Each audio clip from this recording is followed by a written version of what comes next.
thee. If I may rest my hand in thine, I'll count the joys of earth but loss, and firmly brave journey on. I'll bear the banner of the cross till Zion's glorious gates I see. Yes, Savior, let me walk with thee. Amen. That's on Christmas for dogs too. That was it. Hey, sit down. Amen.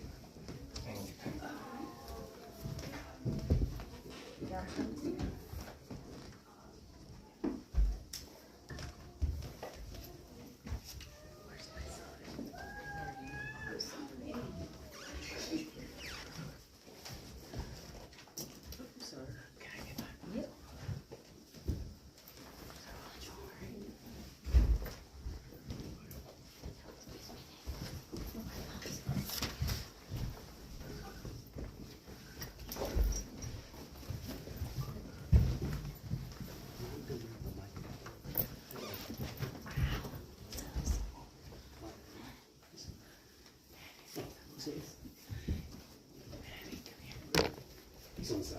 Yeah, we're all gonna go. They got it. It's on.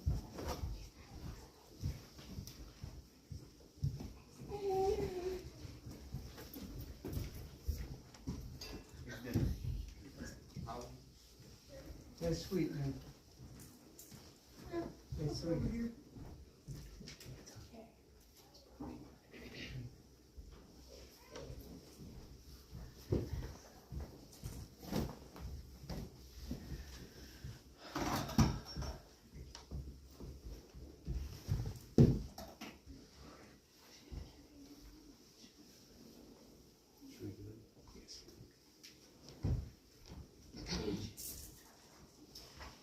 Hey, thank you all so much for spending the extra time this Sabbath afternoon to learn a bit more about medicinal plants. For those of you just arriving, welcome. We actually spent the past hour in the backyard finding all sorts of edible and medicinal plants, and I was surprised. We found quite a few, didn't we? How many of you were surprised? Amen. Okay, so this leads us to our next focus, which is dealing with nutrition and health. You can't not have proper nutrition unless you have something to eat.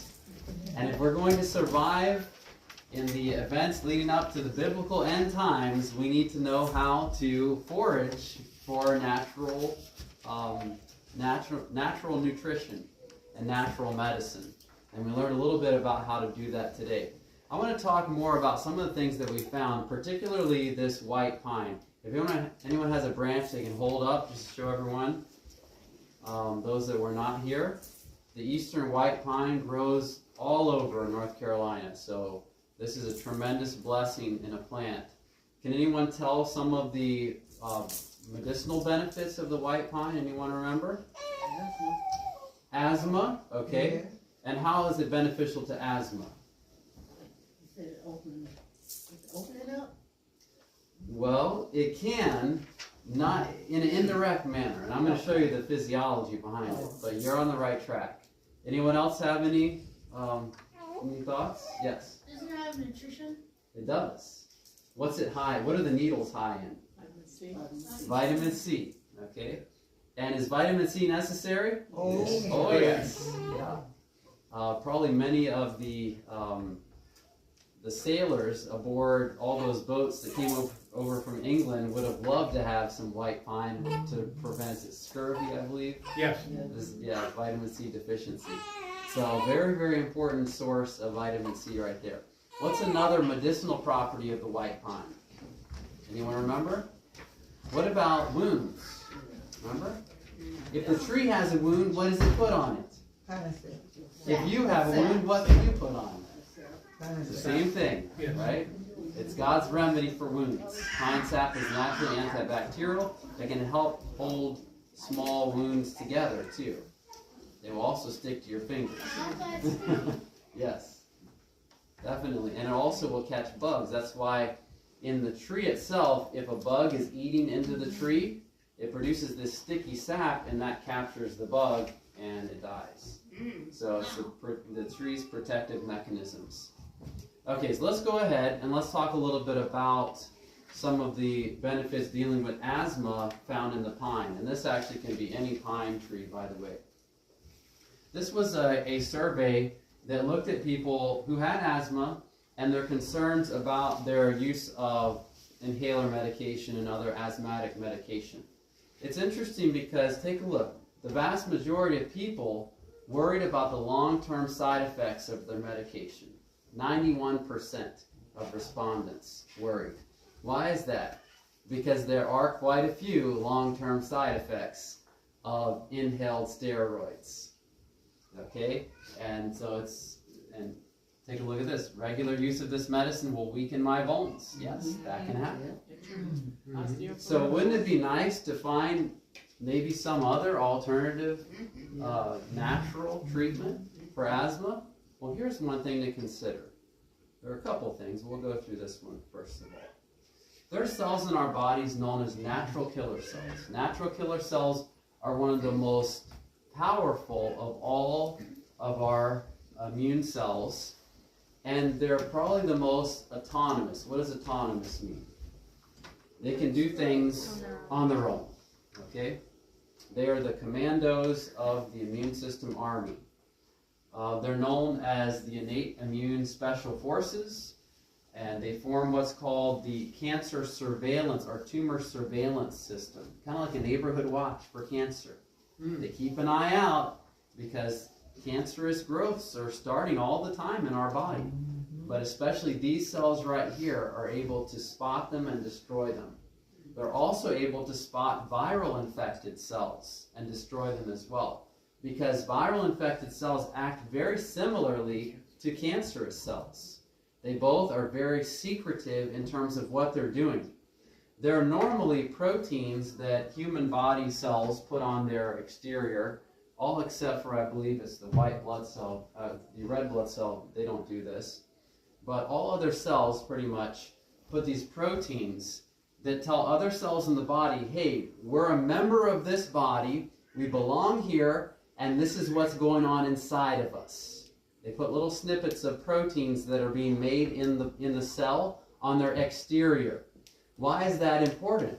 Well, it's important because these cells over here, most of them, need to be able to examine the other cells in the body to make sure they're doing the right thing. Okay?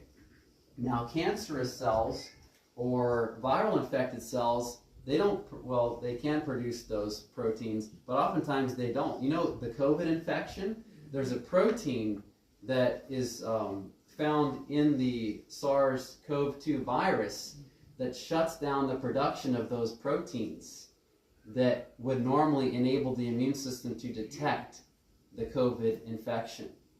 It actually hides from the immune system. So you know what the only real help in terms of finding these cells come from the natural killer cells. That's why it's so important to have these properly functioning. Now, how do you get proper function of the natural killer cells? Really, it comes down to a healthy lifestyle. There are things that we can do as adjuvants to that to help increase beyond that, but if we're not getting enough sleep, that depletes the natural killer cell levels and function. One of the worst things we can do is drink alcohol. That kills, not only does it suppresses them. And it's a shame that there were states that allowed their bars to stay open yet closed the churches. Because going to church increases your levels of natural killer cells. You know that? Because it increases oxytocin levels. You know, the love hormone. So I think we got it a little mixed up there in terms of what we were closing, what we were keeping open. But suffice it to say, following the laws of health, that's how we enable these cells to do their job. Okay? Beyond that, there are other means whereby we can increase the number and the activity of natural killer cells. One of these is with the pine. Now, how do we use that? Well, in this case, actually, I'll just tell you about a couple studies. In Japan, they have this practice called forest bathing. And they don't go and take baths in the forest. They just go into the forest and they think, oh, it's a wonderful experience to be out here in nature. Why? Because many of them live in the city, and so they go therapeutically into the forest. Okay? They've done studies to find that natural killer cell levels after 1 day trip, just going to the forest for 1 day, this was a pine or evergreen type forest, very fragrant. You ever walk into a pine forest, you just smell the evergreen? Oh, yeah. It's wonderful. And that's the experience these individuals had. Well, they went into this pine forest, and they came out 7 days later. They still had elevated amounts of natural killer cells, and increased activity. I'll tell you what. During the time of trouble, I want to be in a pine forest.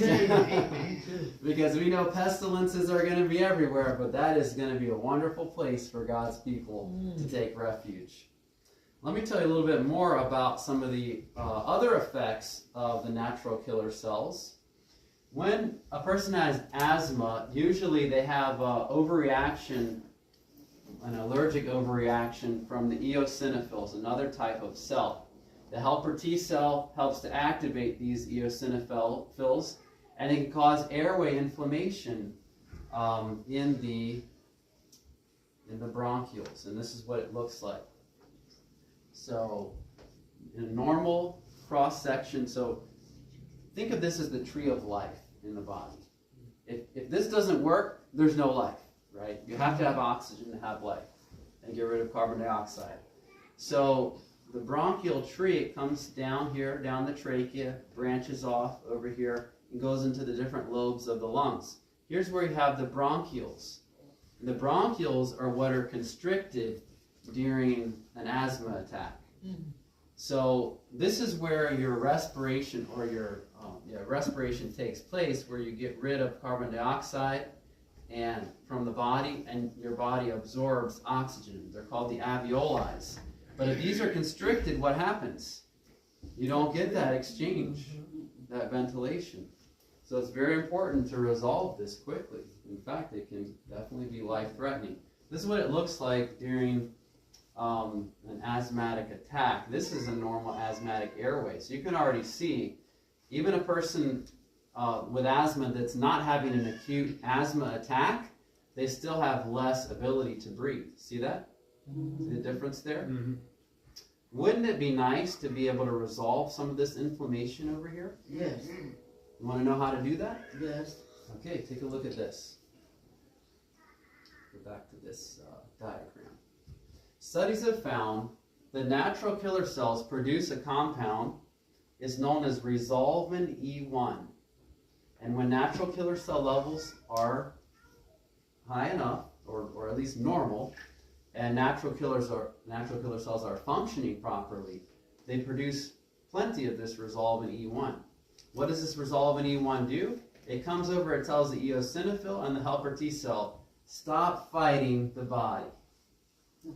Stop with this overreaction to this allergen, and they can calm it down. In fact, studies have found that natural killer cell levels, if they drop, a person is at much greater risk for the inception of multiple sclerosis or almost any other type of autoimmune condition.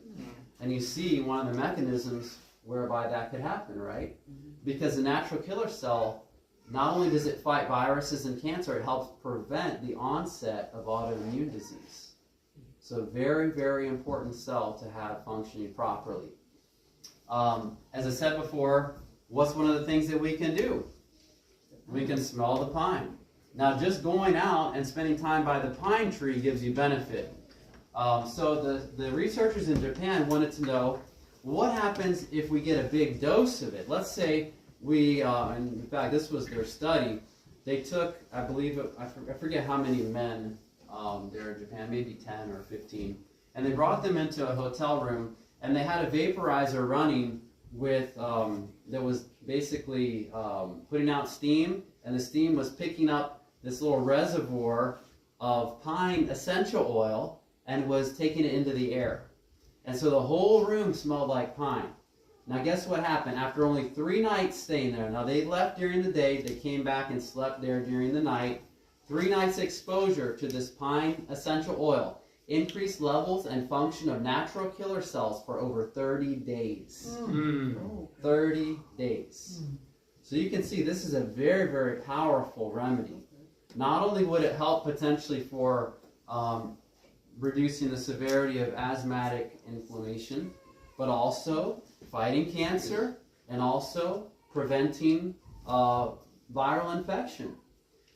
One of the things that I really wish we could have seen more of during the COVID pandemic is more preventative measures that were taken and more of that education that was given. I'll tell you what, and you all know, however many of you have seen me come to Believers of Truth before over the years, you know I talk about this quite a bit.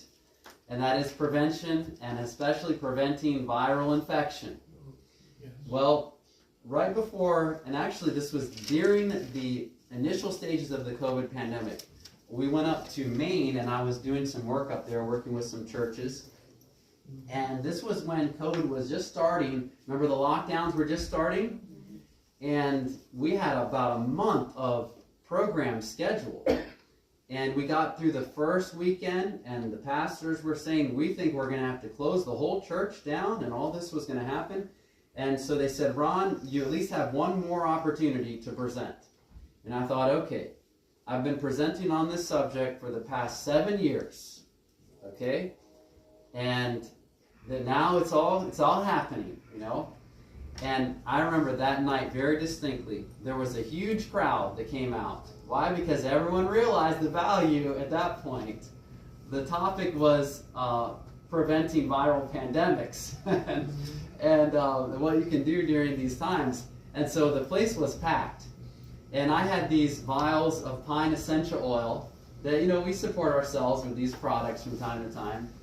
And at the very end of the program, a lady came up and she was asking about a bottle, and it was probably about a 4-ounce bottle. And I answered her question, and I turned around, and all of a sudden I hear this splat on the ground, and I smell this wonderful aroma of pine. You know, I wasn't upset at all because the whole group there got a dose of pine. As long as they were there in that room, it was pretty strong. But it's very powerful, and it's a very simple remedy. And it's something that I wish everyone knew about. It probably could have saved quite a few lives leading into the pandemic if people had known. Because natural killer cells are the cell to activate in the immune system when coming face to face with a new virus. It's been well known. Studies have even found that natural killer cells can destroy Ebola virus. Remember the Zaire Ebola virus? Had a fatality rate of over 40% in sub-Saharan Africa. Studies from, I believe it was the 70s, showed that natural killer cells could easily destroy Ebola virus. Okay? So it's very, very important. These are very important cells, and it's very important for us to know how we can increase their number and activity. Okay, so there's one more picture there of that white pine. And how do we identify white pine in particular? It has 5 needles per cluster. And if you need to take a look there, you can see in person what that looks like. Okay, so there's my discussion of white pine. Let's jump back into some other remedies here. Here we go. Okay, so we're focusing now on staying healthy and staying nutritious, and this just means eating healthy. We just learned that there is enough sustenance in this yard to sustain at least a few people, probably for a day or two. And those edible plants will grow back again. But one thing we did learn is that it takes quite a bit of time to forage enough to actually fill your plate and fill your belly. So it's not the ideal way. The ideal way of providing for your nutrition is to have your own garden. The ideal way is to have an acre of wheat growing on your property, or spelt, or whatever grain you'd like to grow, or an acre of sweet potatoes, or an acre of Irish potatoes. That could feed your family for a whole year. You know that? Especially the wheat. It produces, I forget the exact amount, but I had figured this one year. I think it was, even in a low yield, I think 1 acre of wheat would produce about 75 5-gallon buckets of wheat berries. Can you imagine that? Wow. That's enough to eat, isn't it? Yeah. You can get a lot more in terms of a staple food out of planting grain than you can out of planting a garden. Garden is good for nutrition, but in terms of just raw food, I'm not talking about raw food, but just food in general, you can't beat the grains or the roots, the sweet potatoes or the Irish potatoes or something like that, or the rice. This is why countries and different cultures have staple carbohydrates, like the rice in Asia, or the potatoes in Europe, or the wheat in some parts of Europe. Why? Because a little bit, planting in a little area goes a long way in terms of providing for the needs of your family. So obviously that's the best thing to do. But if you don't have access to it, then it's definitely good to know how to forage as well. Of these, how many of them can you grow in your backyard? Can you grow eggplant? Here? Definitely. Carrots? Brussels? Olives? Well, we had that wild olive tree growing out there. I'm not sure if they would grow in this climate. Definitely bell peppers. What are those? Leeks. Leeks, I think, will grow here. Squash. Peppers. Cucumbers. Mint, definitely. Some other peppers. Apricots, will those grow? Take a while with everybody. They may. No coconuts. Persimmons, they may grow. That would be a delicious thing. And so all of these things, and you can find things in here that you enjoy, can't you? Yes. That's why it's so important to have your own garden, because you always have a source of food, even when you cannot get to the grocery store, or getting to the point where it's very difficult for you to buy or to sell. Remember the first night I showed a quote, and actually I'll just bring that back up because this is really important to highlight again and again and again. One of the reasons for the out of the cities message is so that we can have fruit and vegetables. Okay? Right here from Adventist Home. It says again and again, the Lord has instructed that our people are to take their families away from the cities into the country, where they can raise what? Their own provisions. For in the future, the problem of buying and selling will be a very serious one. So it's not only that we can be out in the country that it's better for our character, but also it's a measure that God has provided for us to be able to provide for the nutritional sustenance of ourselves and our family members and our neighbors and those that we minister to. So it's a very, very important consideration. Okay, let's go on to some of the medicinal values of some of these common foods. As we mentioned, there's wild garlic that's found out here, so I'm going to definitely focus on this. If there are only two things that I could have in terms of medicinal agents, and one of them being a plant, the other just a medicinal agent, they would be garlic and charcoal. Because with garlic and charcoal, you can do just about anything. Charcoal is anti-inflammatory. It's one of the best GI helps as well for gastritis or inflammation. It's also beneficial for applying as a poultice, and we'll talk about charcoal a little bit more. But in terms of a plant, definitely would be garlic. Garlic is actually easy to grow as well. You can take one bulb produces, or one clove, one bulb, no, one clove. Sometimes I get those mixed up. This is a clove right here. That's a bulb right there. All right? One clove can produce 10 new cloves when you plant it. So very quickly grows exponentially. You can grow it inside too. I've even seen it grown in water bottles.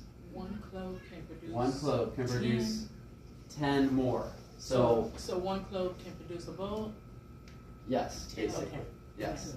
Not 10 more of these. Oh. That would be really No, nice. just one bulb. Yes. But it's quite an increase, isn't it? So it doesn't take a lot to eventually have a whole field of garlic if you reuse them for planting. But we know garlic is very medicinal.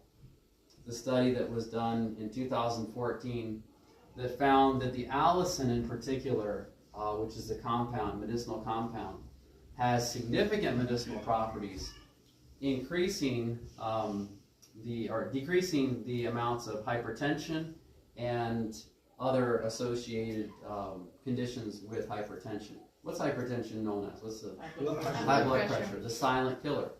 It's interesting because during the COVID pandemic, you know what the number one comorbidity was for coming down with a serious case of COVID? Hypertension, right there. 50% of people basically that came down with a serious case of COVID had high blood pressure. And what can garlic do? It can help bring it down. Okay. Garlic is really an amazing compound. I had the privilege of working with Dr. Agatha Thrash and actually got to tour with her for a year and learned a lot during that year. One of my favorite things to watch was her presentation on garlic. And she wrote the book on garlic, literally. She did. She devoted one chapter in her book, Natural Remedies, to garlic, to its usage. And I used to love her presentation on garlic. This is how it would go. Garlic. It's anti-inflammatory, it's anti-cancer, antibacterial, antifungal, antiseptic, anti-high cholesterol, anti-high triglycerides or blood fats, anti-hypertensive, and there are a couple others. And the last one she would say, anti-friend. Anti-friend. And it's true. But her solution was everyone just needs to eat it. And There you go. You just won't mind. But there's something good about the anti-friend property. It's a natural social distancing tool. It really, I'm telling you. Eat some garlic and notice how you will be withdrawing from the company of others as a preventative. I'm serious. You'll notice. You just kind of, or if someone else comes to you with that garlic aroma, you may take a step back. I have a funny experience I like to relate whenever I mention garlic because I told myself I'd never let someone do this again after listening to one of my lectures. I was in Yuma, Arizona, and there was a middle-aged man that listened to my little talk on garlic, and he thought he was going to go home that night and he was going to have some garlic. He came back the next morning to our seminar, and he actually arrived early. He needed to talk with me. And when he opened the door and walked in the room, I knew he was coming because his smell preceded him. There was this cloud of garlic that followed him or preceded him in. And I kind of knew what had happened already based on the smell. But he said, "Ron, I'm never doing that again." And I said, "What did you do?" And I think I took a step back because of the pungency of that aroma. And he said, "I took garlic like you suggested." And I took another step back and I said, "How much garlic did you take?" He said, "Well, I did like what you told me. I took a clove." And I could not believe this was a clove. So I said, "What's your concept of a clove?" He said, "You know that round thing." That round thing. I said, "Please, I never want you to do that again." Please don't do that again. That's actually a bulb of garlic. He had eaten a whole bulb of garlic, raw bulb of garlic. I don't even know how he stomached it. It burns. But hopefully he ate it with food, because I did tell people that night before, if you're going to have raw garlic, eat it with food. So that's probably how he was able to keep it down. But I recommended at the max 1 or 2 cloves of garlic. Now, everyone, I want you to understand this, because I never want that to happen to anyone else. What is a clove? One section. One section. Just think of one or two thumbs up. That's the most, okay? You don't want to have a whole bulb, a whole handful of garlic. That is definitely too much. You don't need that. In fact, Dr. Agatha Thrash suggests that after 2 to 3 cloves, the antibacterial effectiveness of garlic starts to go down for some reason. So there's that concept of temperance, you know, the moderate use of that which is good. And garlic is good, but it needs to be used moderately because it is a very powerful herb. And it definitely does. And that man was social distance that whole seminar after that. But it definitely works. Now, you may be thinking, well, how do I get rid of garlic breath? I don't want garlic breath. Well, you can brush your teeth all day. You will not get rid of garlic breath. You know why? You know why? Because it doesn't come from the mouth. It actually comes from the lungs themselves. It's an amazing property, though. The sulfur compounds that are found in the garlic itself are eliminated through the lungs. So you eat it, it goes down the esophagus, into the stomach, into the small intestine, goes to the bloodstream, and then it comes over to the lungs, and then it's eliminated through the exhalations. Now, can you think of one infection that could be very beneficial in? Tuberculosis. Okay. Tuberculosis, possibly. All right. What about something a little bit more common? It actually is one of the top 10 causes of death in the United States every year. Flu. Flu. Okay. That could be helpful as well. Pneumonia. That's the one I'm looking for. In particular, pneumonia. Why? What is pneumonia? When this over here, you have, usually it's the lower lobes, you have infection or inflammation. We're talking about infectious pneumonia in this aspect. That's a very hard infection to get that infection out that lower lobe. Oh yeah. Ben had it in both of his. Mm-hmm. And when we looked on the screen, Mm-hmm. you couldn't see nothing but that pneumonia. Mm-hmm. It had taken over. Mm-hmm.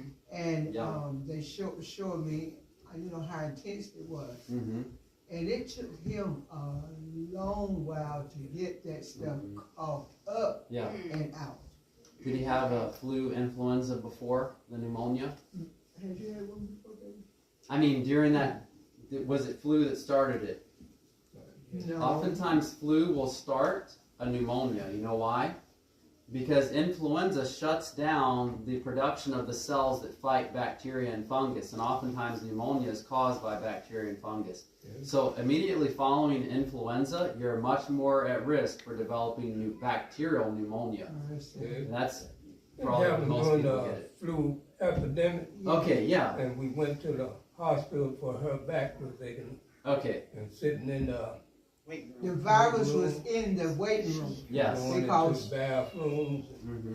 It was four of us that went and came back with it. Mm-hmm. That was me, Debbie, Mm-hmm. not me, but Ben, Debbie, and Tiffany. Mm-hmm. And he got it the worst. Yeah. He got the double pneumonia. Yeah. Yeah. We'll see what happens here. There are a couple things that when you have the flu that will predispose you to bacterial pneumonia. One I already told you about. That was the immune cells. They're called neutrophils that fight bacteria. They're suppressed during influenza. The other is that there's an amazing mechanism that God has placed right about here, going all the way up the trachea. It's called the mucociliary blanket. Think of it as a conveyor belt. And it's always defying gravity. It's bringing things up and out, up and out. When it gets to a certain point, over here, you have the cough reflex that's initiated, and you cough it out. It's God's plan for getting things out of the lungs. Now, during influenza, there's a compound that's lacking, and it stops, the conveyor belt stops flowing. And so you're much more likely to get fluid and debris down into the lungs. There's some things that you can do, but ultimately the best thing to do is to limit the extent of the influenza infection. And one of the very best things that we found for that is elderberry. Garlic also is helpful. Elderberry is an amazing remedy for influenza. They've actually done clinical trials on elderberry and found to be tremendous. So at the first sign of flu season, one of the things I like to do is take echinacea, because echinacea starts the immune system looking for these types of things. I wouldn't take echinacea if I already had an autoimmune condition, though, because it activates immune cells that could also fight against the body. So there are different things. Elderberry, not so much, but echinacea, you want to be careful. We're going to talk tomorrow about making your own elderberry tinctures. In fact, everyone who comes tomorrow will get a 2-ounce freshly made elderberry tincture. So please come tomorrow. But elderberry is really an amazing compound. As I said before, they have done these clinical trials specifically on elderberry and influenza. This is an influenza virus, and what it does is it uses these projections on its exterior surface, just like most viruses, to enter into cells. This is a diagram here. I think I've got it, yeah, right here, of influenza doing just that. So the influenza virus comes up alongside of one of your cells. By the way, whose cell is this? Influenza is hijacking your cell. You like that? No, we need to put a stop to that, don't we? So it comes in, the cell says, okay, this looks like it's something we need. It tricks the cell, and then it lets the virus in. The virus opens up this little shell that was placed around it, and it sends genetic material into the DNA, into the nucleus, and it hijacks the cell's protein-making ability, and it basically produces itself. And then it gets a new coating, goes out, and finds another cell to infect. And this happens thousands of times in one cell, maybe more than 1,000 times, depending on how long that cell is viable. The neat thing about elderberry is there are elderberry lectins, or proteins, that will bind to the sugary coating of these, especially influenza viruses, and it can interfere or interact with other viruses as well. But in this case, this is elderberry.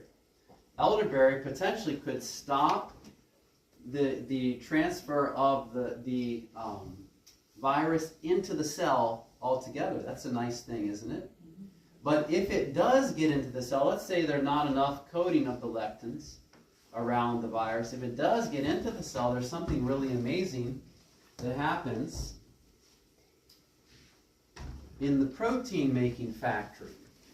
You see, elderberry also has something called ribosomal deactivating proteins. The ribosomes are the factories of the cell. They produce proteins. They create proteins, and proteins are the building blocks to other structures. So the virus is dependent upon using those factories. If the factory is shut down, it can't produce anything. And these ribosomal deactivating proteins that are found in the elderberry also can get into the cell and can shut down the ribosomes, thereby saying to the virus, you're not going to open up shop in this cell. That's pretty amazing, isn't it? Now, to make it even more amazing, there are treatments, pharmaceutical treatments, that are ribosomal deactivating proteins, but they're highly toxic. Why is that? Because you need to be able to produce structures and proteins within cells. However, the elderberry ribosomal deactivating proteins do not normally enter into human cells. They stay on the outside, but they will enter if they're tagging along one of these viruses. Now, that defies the theory of evolution right there. Okay? That is a God-empowered potential right there. There's no way that something like that could just form out of nothing. Where it attacks not only the virus itself, keeps it from going into the cell, but even if it does get into the cell, it stops its ability to reproduce. We are told that God has placed antidotes, the word is antidotes, to various diseases in the simple herbs of the field. Okay? What is an antidote? It's something that says, hey, let's shut down this disease, right? If you get a poison and you go for the antidote, what does the antidote do to the poison? Completely neutralizes it. I think we have many wonderful things to find in the field of, of herbs and study of these natural treatments that would really amaze us when we see how they work. That's why I love to study these concepts out. Absolutely amazing. So elderberry really is highly therapeutic. Now, if you go harvest elderberry, you don't want to harvest this guy thinking it's elderberry. You know what it is? It's Some Pokeweed. pokeweed. That's Yeah. pokeweed. Oh, Have you ever had pokeweed pie or pokeweed salad? mhm. Some people will eat it. It is slightly toxic. But I don't necessarily recommend it. It's not elderberry. It may look a little bit like elderberry. This is what elderberry looks like. It's very distinctive. That's the black elderberry. Do you see the difference between the two? I'm going to show you the pokeberry again. See that? We used Take to, a look. We used to play with that when we were young. Yeah, you will have, this grows, it's like a weed. So with the pokeberry, you'll notice one very distinct feature. The stalk comes down, and then each berry comes off of the one main stalk. You see that? See that? Everyone see? One stalk coming down. Now take a look at the elderberry, and you'll see something quite different. You'll see one stalk, and then it branches off into many different stalks, and then it branches off into many other smaller stalks, right? What does this remind you of? Grapes. Grapes, okay. All right, what about something we just saw? Does it remind you of this? Yeah. Do you think that God is trying to tell us something? That maybe this could be helpful? Pretty amazing, huh? Absolutely amazing. Just think of it as alveoli. It has the same kind of path in terms of its stalks. Each one, instead of being connected to one main stalk, they're connected to various stalks, all going to larger stalks, all going to larger stalks, all going to larger stalks. Does it grow around here? It does. And usually you'll find this growing near water. So by creeks or lakes, it loves moist areas. Okay, there was a study I want to tell you about. It was a randomized, double-blind, placebo-controlled study, which is the best kind of study for determining the actual effectiveness of any remedy. 60 patients with flu-like symptoms took elderberry 4 times a day for 5 days. What happened? The symptoms were relieved 4 days earlier with the elderberry. It shortened the duration of influenza by 4 days. That's pretty amazing, isn't it? Why isn't everybody using this? Well, when COVID came out, they was talking about elderberry. They were saying that was one thing that you could get to help with it, and you could hardly find it in the store. I was buying it and using it, but the ones at the store were so sweet. It's Oh, yeah. really, I guess, Definitely. got a lot of sugar. Yeah, a lot of them in the store-bought elderberry is just very sugary. And I'm going to show you how to make your own elderberry for a fraction of the cost. And if you can find the elderberry growing in nature, I'll show you how you can make your own elderberry tinctures with that as well. Now, we were very blessed. When we got the Omicron variant of COVID, we were down in Florida. And we were blessed because we had a friend who had a house out in the country, said, hey, just come stay here. I already had it recently. I'm not worried, just come stay. Our whole family got it. And we were going out on a walk on this dirt road out in the country in Florida. And I was thinking, I really wish we had elderberry. And who was it? It was Summer, one of my daughters. She looks over, she says, Dad, there's elderberry. And sure enough, out of a ditch, there was a young elderberry bush that was growing that looked something like this. Had these nice, ripe elderberries. And we got those things, we processed it, and I'll tell you what, it really helped. It really helped. Now, as soon as COVID came around, there was some misinformation given about elderberry. I don't know if you caught this. The experts said, don't take elderberry for COVID because it will increase The cytokine levels. Yep. And you'll get cytokine storm from that. That was the most unscientific statement that anyone could ever make. You know why? Because cytokines are a normal function of the immune system. They're normal. If it increases cytokines, hey, that's good. Now, if you are in the hospital in the ICU and you're having a cytokine storm going on, yeah, maybe stay away from something that's going to increase cytokine levels. But to tell that to everyone, to the whole population, where people were afraid to use elderberry, that was a disservice. That was a tremendous disservice, because elderberry could have, I believe, could have helped a lot of people. It definitely helped us with our infection. We noticed a dramatic increase in, decrease in the severity of the infection after we started using the elderberry. We actually found more bushes later on there in Florida, and we made enough tincture to give to other people as well. So it is really a wonderful remedy. And I've had direct experience with using elderberry for influenza, and it is powerful.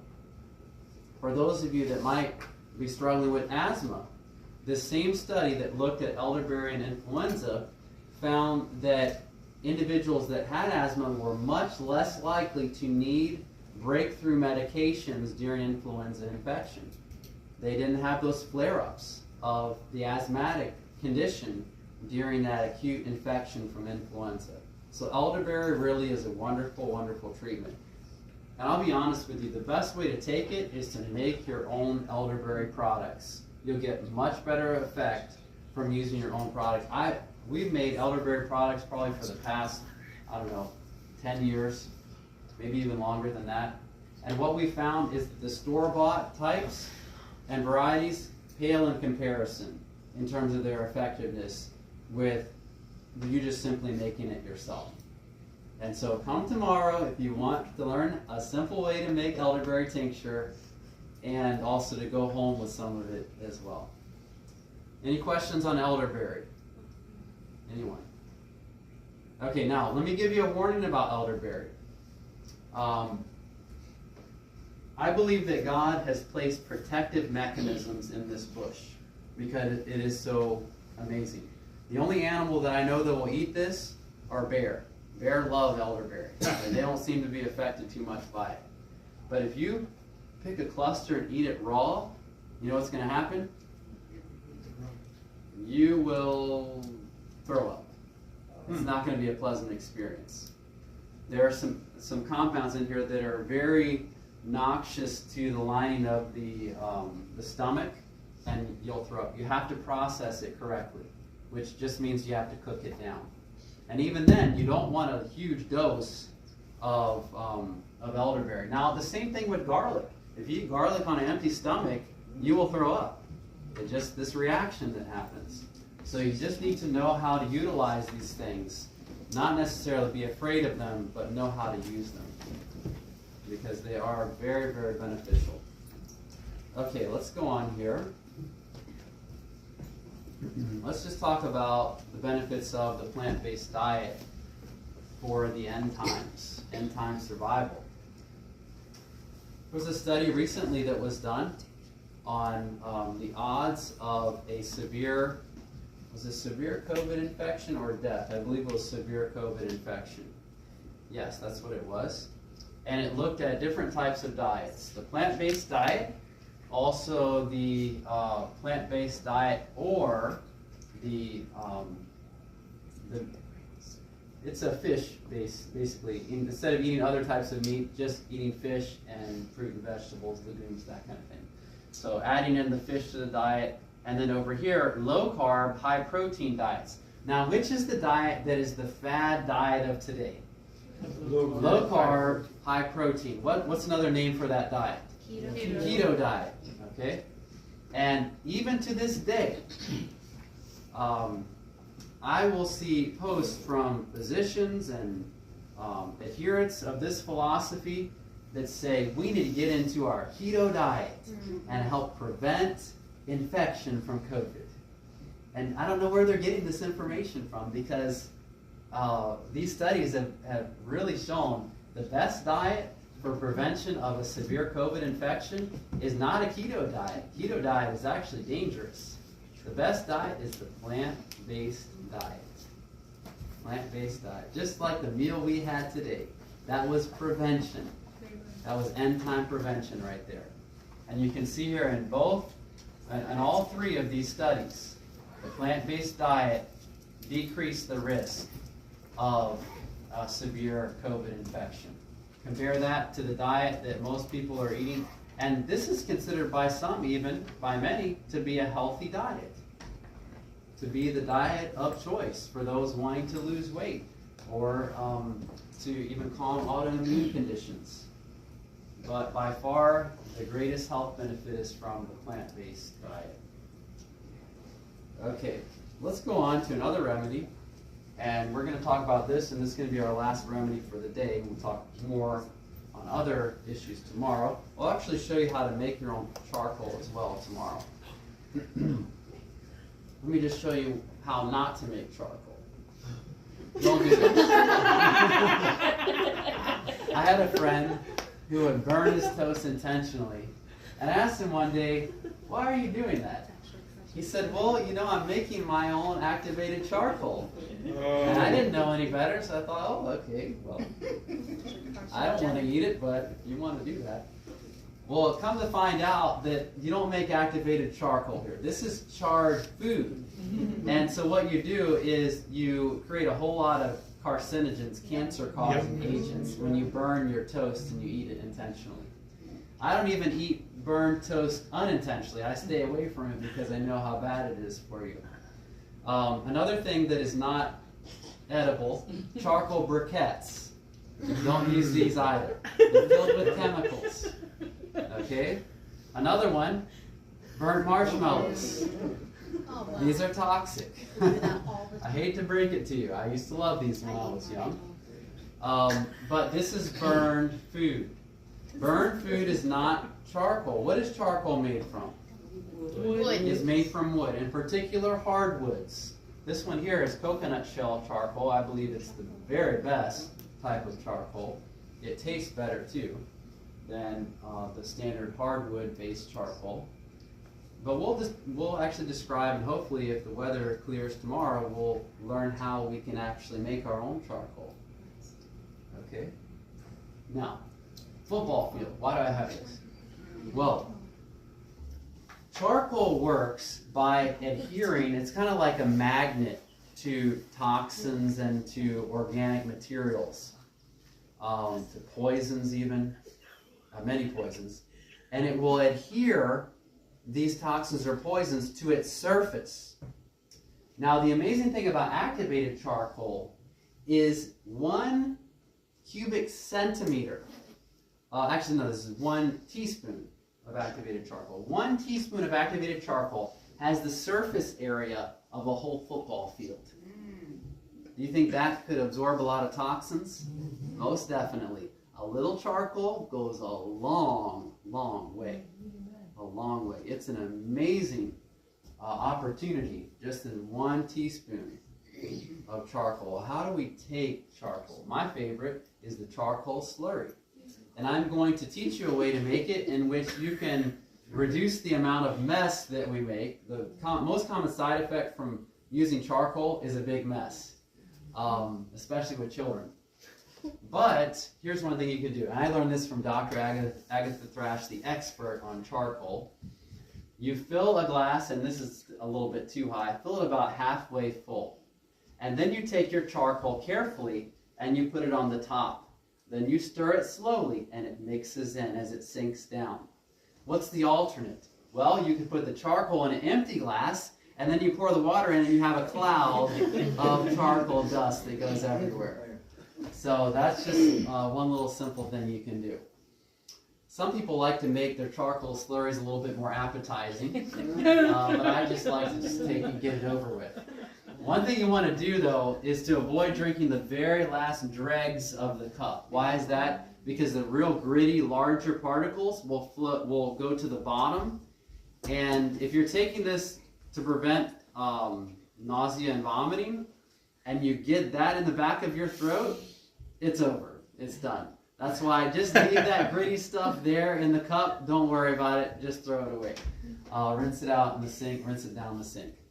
You'll get plenty of medicinal benefit in the upper levels of that.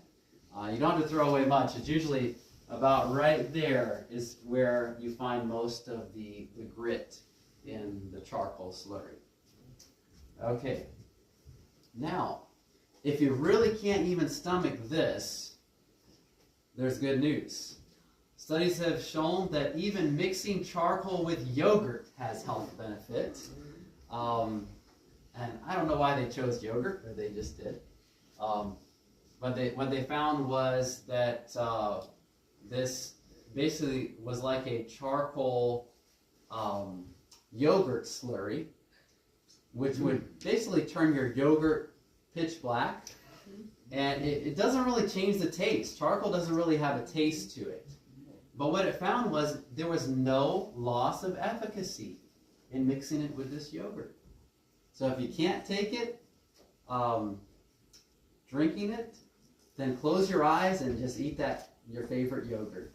Just don't open your eyes and look at it, then you'll realize, yeah, I'm drinking charcoal again. But it's helpful. And in this case, it was absorbing paracetamol. What is that? That's a European version of acetaminophen or Tylenol. You know, Tylenol is one of the most toxic substances in North America. It sends more people to the ER with acute liver failure than I think any other substance. Yeah. Chronic liver failure, alcohol is number one. But in terms of a causative agent, Tylenol is right up there with alcohol. Why do you think that the FDA allows us to stay on the market? Because it's so popular. There would be a massive outcry if you took Tylenol off the market, because then people would wonder, what do we do for aches and pains? But there are remedies for aches and pains, natural remedies. But what we found here is that with the Tylenol overdose, activated charcoal is the best remedy initially to absorb the toxic potential there. As I said before, the most common side effect is a big mess. Don't do this. If you have those white porcelain sinks, there's no real way of getting around. You're going to make a mess when you're dealing with it. Best to use it or prepare it over a stainless steel sink. But don't worry, it will go off with a little bit of scrubbing. Here's some other benefits of charcoal. This is one of the first studies that I ever came across. Absolutely amazing, dealing with cholesterol. A study that was published in The Lancet, which is a fairly prestigious medical journal in 1986, found that taking activated charcoal about 3 times a day, 1 tablespoon, for 4 weeks, decreased LDL cholesterol by about 41%. It also increased the levels of HDL by 8%. Now, have you ever heard of the medicine broadly referred to as statins? Statin drugs? Yeah. There are a lot of side effects that come with statins. But up until the introduction of a megastatin, a statin that was really potent but also really ridden with side effects, statins could do something like this, but it took about 3 months to do it. Charcoal could do it in 1 month. So which is potentially a better treatment? I would say the charcoal. Now, why isn't charcoal being used instead of statins? Profit. That's the billion-dollar question, or the $200 billion question. Because you can make your own charcoal if you really wanted to. You can't make your own statins, and because of that, they can reap quite a profit from it. Another use of activated charcoal is actually it's become more popular. When I first used to present on charcoal and I talked about brushing your teeth with charcoal, everyone thought it was the craziest thing to do. But now you go to the drugstore and you find even toothbrushes that are made for charcoal. Have you seen those? They have the black bristles on them. And you have this pre-mixed charcoal that you can pay a pretty penny for, but you can make your own charcoal toothpaste mixture. Just get some charcoal, put it in one of those fancy little containers, and it's as good as that right there. There's really nothing special about it other than charcoal. Maybe some of the mixtures have a little bit of clay in them as well, but you can easily do that as well. Here's one of our favorite methods of taking charcoal. It's very convenient, the charcoal tablet. Charcoal is pressed into tablets, and children really like the taste of these. In fact, used to be that we had to keep them away from our children. And I can't remember which one it was, but I'm sure one of you remembers this. We had just gotten a huge jar or container of these tablets, and they're kind of expensive. So I had left it in the back of our van, and I turn around and I see one of my girls with a charcoal face, and they're just enjoying themselves. And I look, and the bottle, I shake it. Oh, there's a few left in there. They had really enjoyed it. Which one of them? I think it was Hannah, maybe. No? Okay, well, it was one of my girls. But they enjoyed them, and they definitely enjoyed it on that day. And they probably were a lot less toxin-filled that day as well. But here's another way you can take charcoal. You can take it in the capsules as well. Now, in terms of, if let's say you had ingestion of poison, which one of these would you want to take? How would you want to get your charcoal? That way. Well, ideally, it would be the slurry. Okay. Because you get a much greater amount of charcoal all of a sudden that can totally overwhelm whatever's there in the stomach. Okay. Whereas if you take the tablets or the pills, it takes time to dissolve, and by that time, the toxic substance might have made its way out of the stomach and into the small intestine. So for acute need, charcoal slurry is the best thing to do. In fact, if you ever have to call the poison control center because of some unfortunate incident, they may ask you, do you have any activated charcoal in your home? And they may ask you to give that to a child or someone who has suffered from acute poisoning or ingestion of some toxic substance. So every household ideally should have activated charcoal. And we should know how to make charcoal slurries. So that's why I think it's so important to know. Okay, let's go on here. Okay, I told you that was the last remedy. So I just want to bring everything to a conclusion here. Anyone familiar with this publication? It's called Life and Health. It used to be the publication for the Seventh-day Adventist Medical Missionary Department. Kind of like Review and Herald, you know, is a common magazine. Life and Health was the big magazine back then.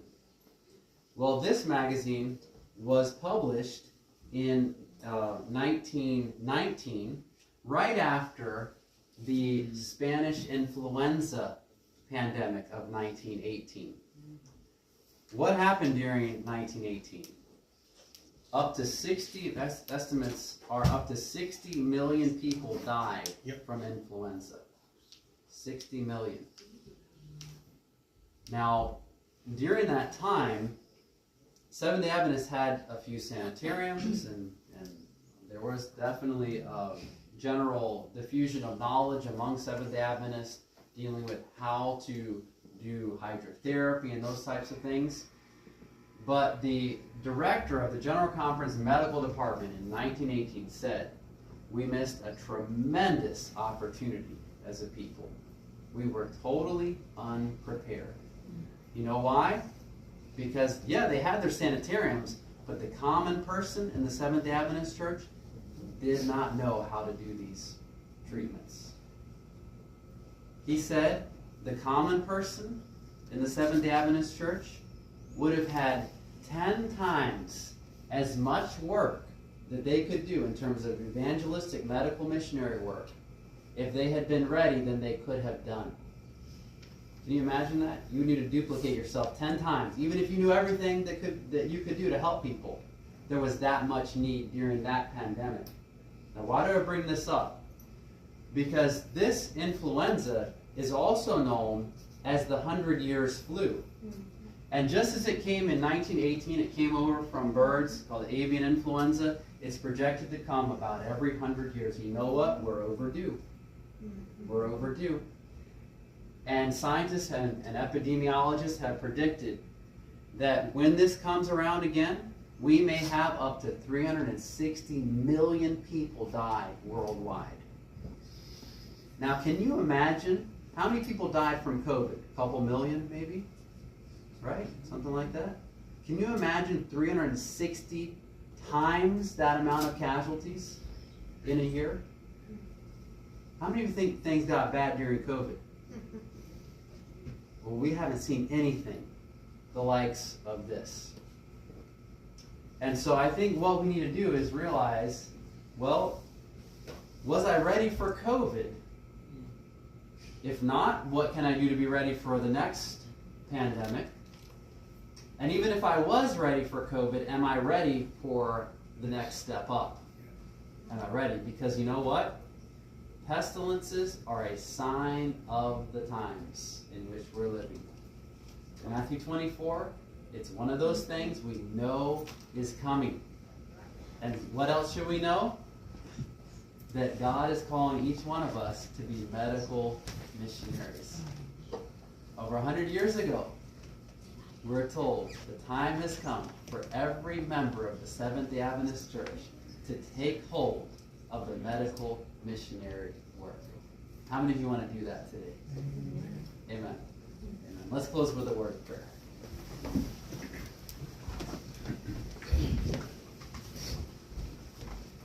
Dear Father in heaven, we thank you so much for your goodness and your mercy. We thank you for giving us these wonderful, amazing, and simple remedies. And we pray that you would help us to truly seek to apply ourselves to gain more knowledge and skill in using them, in understanding how they work, and help us, Lord, to be ready for the times that are coming. For we know that it's not enough for us just to have a theoretical knowledge or think we know how they work. Because the time is coming where we will have to put these things into use. And we pray that we would be seasoned, we would be veterans in using them. That we would know how to reach out to those that are suffering, those that are sick. For we are told that during the times that are approaching, that anyone who knows anything on this subject will be called into requisition. Anyone who knows anything about disease, its causes, prevention, treatment, and cure will find a field of labor anywhere. And so we pray that you would help us. Give us your grace, your mercy, your blessings, and most of all, help us to look to you for strength. In Jesus' name we pray. Amen. Brother Ron, could you get an outline for tomorrow? Yes, so we are inviting you back tomorrow to the final and highly practical session of our How to Survive series from 2 o'clock.